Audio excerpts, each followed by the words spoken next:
Hey, what it do, man? It's the homie Fast Coop, and you are now welcome to the crib. Before we get this started, I'm gonna need you to like, subscribe, comment, and share this content, man. I appreciate y'all. Mi casa, su casa, you feel me? You at the crib just like me. It's your crib. Go get you some tea. Go get you some ginger ale. Go get you some warm milk, cold milk, however you give it up. Go get it, man. You know what I'm saying? Because we chilling right now.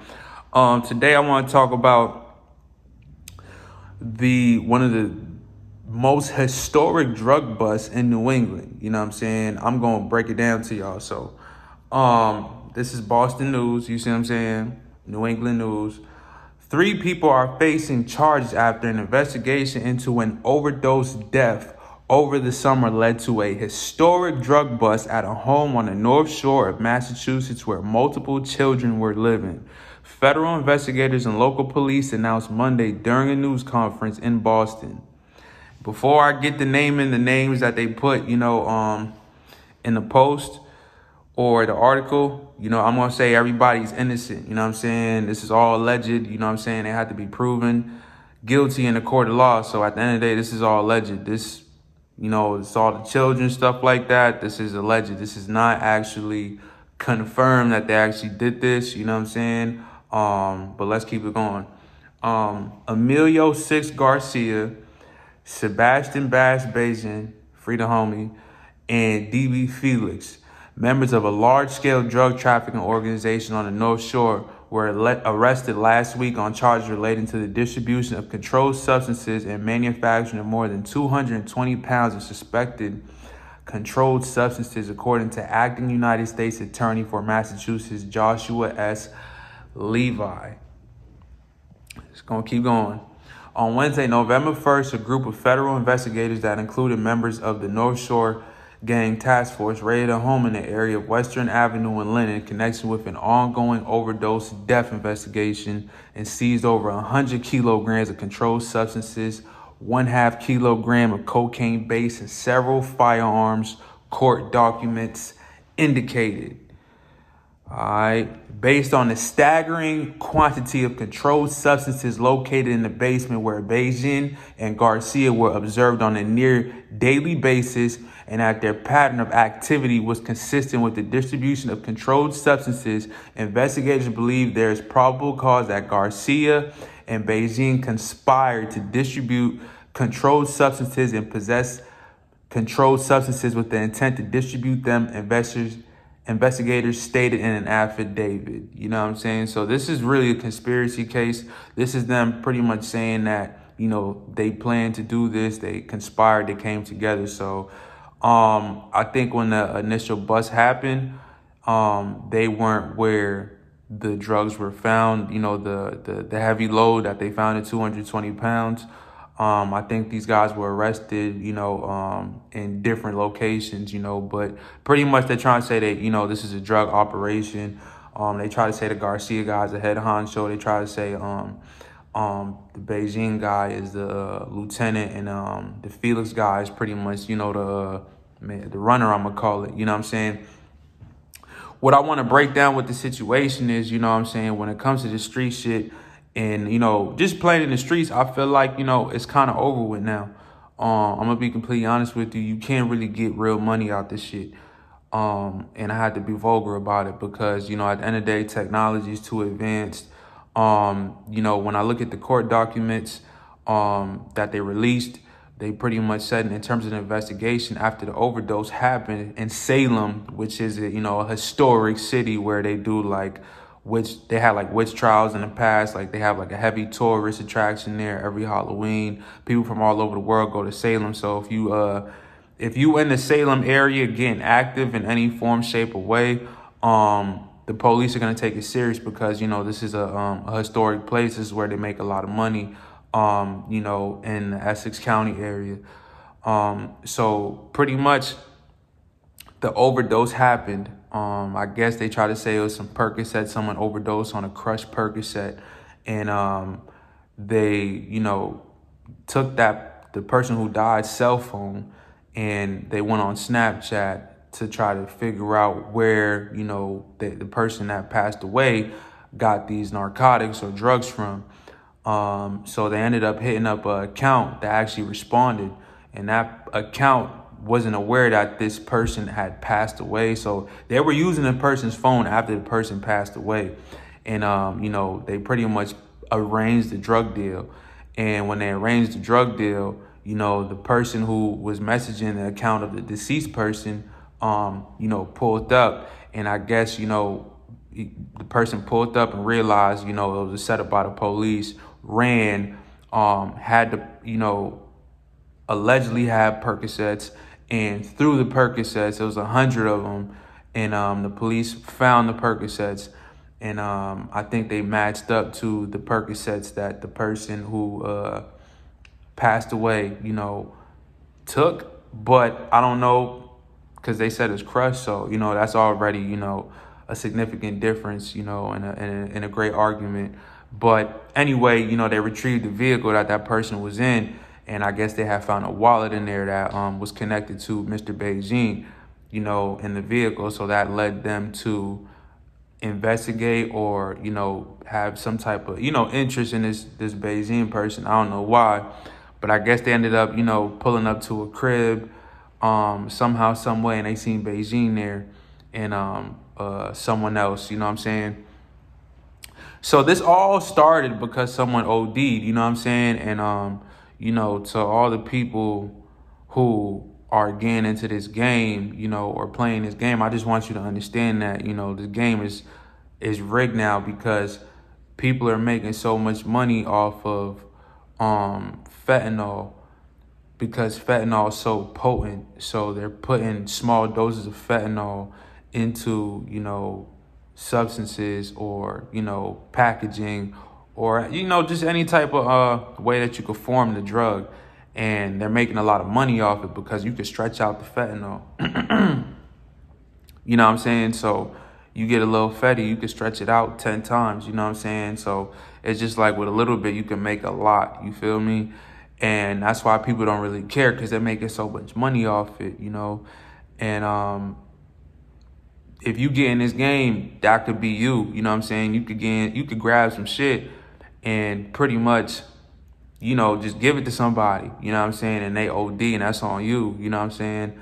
So the reason that they took the OD serious was because it was in Salem, you know what I'm saying? Like if that OD happened in Lynn or, just a town where it's like kind of already no one really goes there, they wouldn't care. But it's the fact that Salem is a historic place, you know what I'm saying? It's actually really important to the Massachusetts, the state overall, So, that led to them, investigating. Now they have pictures, you know what I'm saying, of, Mr. Beijing going in and out of a location, 362 Broadway, I believe, you know what I'm saying, in and out. But they don't have him with nothing, you know what I'm saying? If anything, they have him with a bag or whatever the case is. But they're pretty much saying when they actually did the bust in the apartment or the dwelling that they found, bags that were resembled the bag that, Mr. Beijing was seen carrying. You see what I'm saying? So, they said he was the lieutenant, and I don't really see any other pictures of anybody else. So they're pretty much trying to say he was the one moving around for real, for real. There was another apartment not too far from there that they said Mr. Felix was at, and I guess they ended up running up in there as well. And they found like half a kilo or some stuff like that, you know what I'm saying? And Mr. Garcia, he ended up getting pulled over. And this is all in the span of the same day when they all got arrested, I believe. They sent the blitz out. Mr. Garcia got caught up with, I think, like maybe half a kilo as well in the vehicle. He had like maybe 20,000 on him.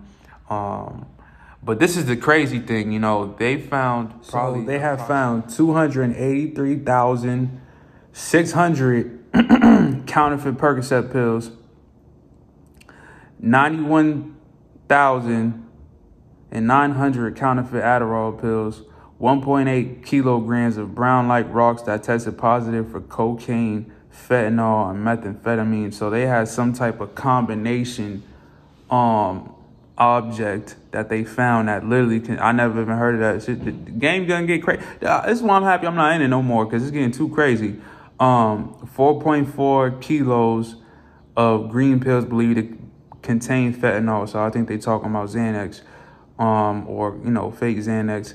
9.2 kilograms of pink heart-shaped pills, which field tested positive for fentanyl and methamphetamine. So this is a tough thing right here because, those can be pretty much mistaken for candy or ecstasy. You know what I'm saying? So that's why they're gonna really trip on that one right there, because they feel like kids can pretty much eat that. You know what I'm saying? Or like teenagers to be attracted to it. You know what I'm saying? And it's going to, mess up their future. 64 grams of pink powder that field tested positive for MDMA and cocaine. So Molly mixed with Coke. 2.7 kilograms of purple pills that investigators believe contain methamphetamine and MDMA. So that's, pretty much, e-pills. 307 grams of purple powder that field tested positive for methamphetamine and MDMA. So the purple powder, pretty much, if you hit the press machine, turns into the purple pills. So they're going to connect those two. Individual doses of fentanyl comes out to 5,350,000 doses of fentanyl. So they said the amount of fentanyl they had could serve 5 million plus people. 110 grams of green bars, which investigators believe are counterfeit Xanax bars. So I don't know. Those 4.4 kilograms of green pills might be some type of perk that I don't know about. I've been out the game for a little minute, so this is why, because I just seen that the game's rigged. Because every time you do it big, something messes up in order to crash the whole empire. So my message out there is I don't think it's worth it. You feel me? If you get into the game, you really could just get a couple of dollars and get out. If you try to make a career as a hustler, you're going to get caught. And, it's crazy because I know a lot of people who never had a criminal record, and they've been hustling for years. And when they do get caught, they get caught up in something heavy. You know what I'm saying? And I see a lot of people who get caught all the time. You know what I'm saying? And then they kind of end up, going in for a year, 18 months, 2 years, 3, 4, 5 years. But collectively, when you add up the time together, they did like 10 years. They just didn't do it all at once. But you still lost 10 years of your life. You feel me? That you can never get back. So I'm saying that because you could just get caught for the first time and get caught in a conspiracy to distribute fentanyl, and they hit you over the head 10 to 20 years. So it doesn't really matter. However big you're doing it is pretty much how they're going to base their sentence on you. So if you do it very big and they catch you, whether you had a criminal record or not, they still going to whack you over your head because you did it to this scale. So they're not measuring your criminal record. They're measuring the fact that you put together a organization. So they don't really care about that. If it's not like a domestic or you got caught with a little something, that's not really going to save you. It's not going to really help you that much because you got caught up in something so big. It's like pretty much not having a criminal record, and then boom, you get caught up in a heinous crime like shooting up a school, catching a body, whatever the case is, rape, whatever the case is. At the end of the day, you still getting charged with something malicious, so they still gonna come at you crazy. You feel me? So at the end of the day, man, you feel me? It always adds up. You really can't escape the consequence. It's going to come. The only way you can escape it, and I'm not even recommending this, is that if you get in and you get out. So you get a couple of dollars and you just invest into a business. If you try to go on for a year, 2, 3, 4, 5 years and actually be a career hustler, you're going down. So it really just got to be like, yo, I'm about to do this move real quick and I'm out. You know what I'm saying? Make a couple of dollars and put that money into an investment. Because if you sit here and really try to play this game, they going to get you, bro. And when they get you, they going to make sure they got you. You feel me? Because now this situation right here, this is not only state, but it's federal, just because of the magnitude of, fentanyl that was, recovered, you know what I'm saying, or discovered. So, when you really add it up, bro, it's not worth it, because now, niggas was out there getting all that money, and now they begging to be in a broke nigga's shoe. They begging just to get out of the situation at the end. They'll give up everything they have just to have freedom, just to be able to do a YouTube video, to go to McDonald's, or, you know, just to get a protein shake, whatever your advice is, whatever you like, just to go get a massage, just to go kick it with your girl. They will give up everything that they have, literally, just to do that. You know what I'm saying? And that's why I feel like you gotta understand freedom is priceless, because once it's taken away, you'll give up everything for it. Like, you know what I'm saying? Health is priceless. There's certain things in life that you can't even put a price on, you know what I'm saying? Because once they're taken away, you'll give up whatever you can just to get them back, you feel me? So with that being said, I just want y'all to kind of understand the reality of, you know, playing this game, you feel me? I'm retired. I let that shit go. You know what I'm saying? I realized a lot. I'm going to break that stuff down too eventually. But with this situation, you know, this is all alleged. You know, Bash is my dude. I wish him the best in this situation. He's actually a good dude. You know, played football, very popular kid, loved to party.